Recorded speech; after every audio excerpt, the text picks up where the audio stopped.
Hello viewers, welcome செய்கிறேன் அக்மல் கொடுக்கும். வாங்க இன்றைக்கி பார்க்கலாம் ரொம்பவே டேஸ்டியான வெஜ் கட்லட் எப்படி செய்யறதுன்னு. இது பெரியவங்க பசங்க எல்லாமே விருப்பமாக சாப்பிடுவாங்க. இது வந்து டீ டைமோட ரொம்பவே சூட் ஆகும். எப்படி செய்யலான்னு போய் பார்க்கலாம் வாங்க. நான் வந்து அடுப்பில் பேன் வச்சுருக்கேன். ஒரே 3 டேபிள் ஸ்பூன் குக்கிங் ஆயில் போட்டுக்கிட்டேன். எண்ணெய் கொஞ்ச நேரம் சூடாகட்டும். எண்ணெய் நல்லாவே சூடாகிடுச்சு. 1 டீஸ்பூன் ஜீரகம் பொரியட்டும். 1 டீஸ்பூன் இஞ்சி விழுது, 1 டீஸ்பூன் பூண்டு விழுது. இது நல்லாவே நம்ம வந்து இதுக்கு வதக்கலாம் பச்சை வாசனை போகிற வரைக்கும். நான் வந்து இந்த மாதிரி ஒரு வெங்காயம் எடுத்துருந்தேன், பெரிய வெங்காயம் நல்லாவே வந்து பொடியாக நறுக்கிட்டேன். இதுக்கு கொஞ்ச நேரத்துக்கு நம்ம வந்து பச்சை வாசனை போகிற வரைக்கும் வதக்கலாம். நான் வந்து ஒரு 100 கிராம் பீன்ஸ் எடுத்துருந்தேன், ரொம்ப பொடியாக நறுக்கிட்டேன். ஒரு 100 கிராம் கேரட், இதுவும் ரொம்ப நல்லா பொடியாகவே நறுக்கிட்டேன். ஒரு 100 கிராம் பச்சை பட்டாணி, இது வேக வச்சு எடுத்துக்கிட்டேன்.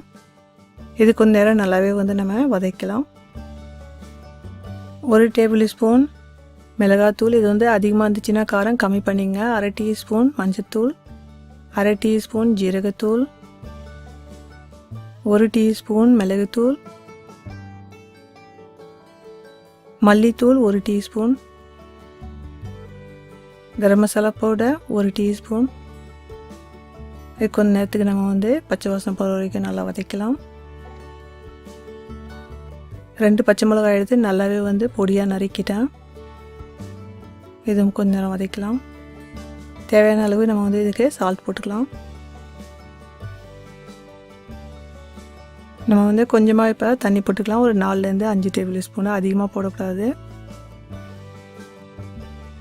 இந்த மாதிரி மீடியம் ஃப்ளேமில் வச்சு இப்போ மூடி வச்சு கொஞ்ச நேரத்துக்கு இதுக்கு வேக வைக்கலாம்.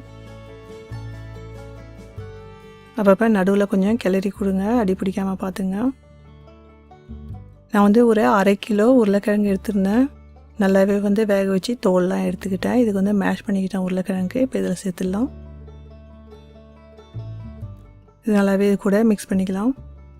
தேவையான அளவு கொஞ்சமாக சால்ட் போட்டுக்கலாம், பார்த்து போடுங்க. முதல்ல நம்ம வந்து போட்டிருக்கிறோம். இது கொஞ்ச நேரத்துக்கு நம்ம வந்து வேக வச்சு எடுத்து வச்சுக்கலாம், ஆற வைக்கணும் கொஞ்ச நேரத்துக்கு. இப்போ நம்ம வந்து பேட்டர் செய்கிறதுக்கு 2 டேபிள் ஸ்பூன் நம்ம வந்து மைதா மாவு போட்டுக்கலாம். கொஞ்சமாக இதில் வந்து தண்ணி போட்டு மிக்ஸ் பண்ணிக்கலாம். இட்லி மாவுக்கு மிக்ஸ் பண்ணுற மாதிரியே கெட்டியாக நல்லாவே வந்து பேட்டர் மிக்ஸ் பண்ணிக்கலாம்.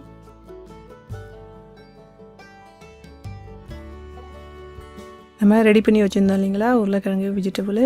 இப்போ இதில் வந்து 1 டீஸ்பூன் லெமன் ஜூஸ் போட்டுக்கலாம். கொஞ்சமாக பொடியாக அரிஞ்சு நம்ம இதில் மல்லித்தவை தூவிக்கலாம். நல்லாவே வந்து இதுக்கு மிக்ஸ் பண்ணிக்கலாம். பாருங்கள், கையில் கொஞ்சமாக எண்ணெய் தடவிட்டு இந்த மிக்சருக்கு கையில் நம்ம கொஞ்சம் வடையாட்டம் எடுத்து நல்லாவே தட்டிக்கலாம். கொஞ்சம் நல்லா மொத்தமாக தட்டணும் ஷேப் கொடுத்து. இந்த மாதிரி நம்ம வந்து இந்த பேட்டரில் டிப் பண்ணிவிட்டு பிரெட் க்ரம்ஸில் நம்ம நல்லாவே வந்து டேப் பண்ணி எடுக்கணும். பாருங்கள், இந்த பிரெட் க்ரம் வந்து வீட்லேயே நீங்கள் வந்து செய்ய முடியும். ப்ரெட்டுக்கு நீங்கள் வந்து மிக்சியில் போட்டு பிரெட் க்ரம் நீங்கள் வந்து அரைச்சி எடுக்க முடியும், தூளாட்டம். அது வந்து யூஸ் பண்ண முடியும் வீட்லேயே. பாருங்கள், இந்த மாதிரி நான் எல்லாமே வந்து தட்டி எடுத்துக்கிட்டேன். பாருங்கள், நான் வந்து நல்லாவே வந்து இதுக்கு ஒரு 10 நிமிஷம் வந்து இதுக்கு ரெஸ்ட் பண்ண விட்டேன்.